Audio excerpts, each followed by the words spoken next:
As we climb further up the slopes here, we can get a kind of top-down view of the Temple of Apollo in Delphi. But you can't talk about the Temple of Apollo in Delphi without talking about the famous oracle.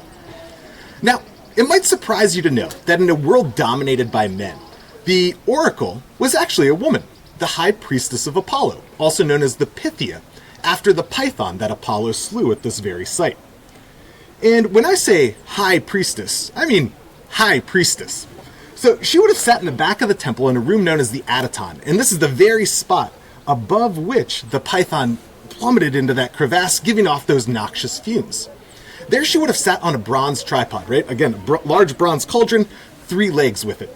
And those noxious fumes would have wafted up and sent her into an ecstatic state where she would speak in unintelligible terms, delivering her prophecies. And these prophecies were delivered to some of ancient Greece's most famous individuals. A great example comes from Croesus, the king of Lydia. Now, Croesus is known for being fabulously rich, and sometime in the 500s BC, he came here to Delphi and asked whether he should go to war with the burgeoning Persian Empire.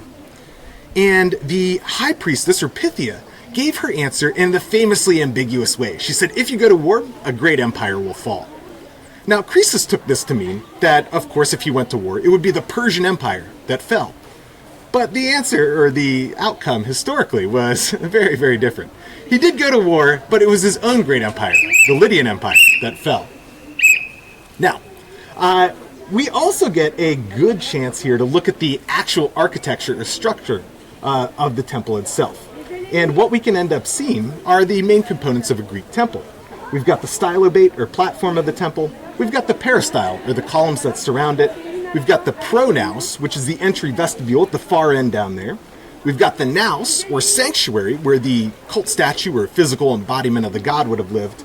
And then in a few of the most important temples, like we have here at Delphi, we get the Adyton, the Holy of Holies, or the innermost sanctuary.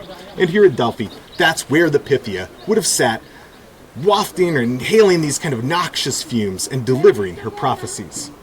So that just gives you a sense for the setting and the way in which these prophecies would have been delivered to some of Greece's most powerful individuals.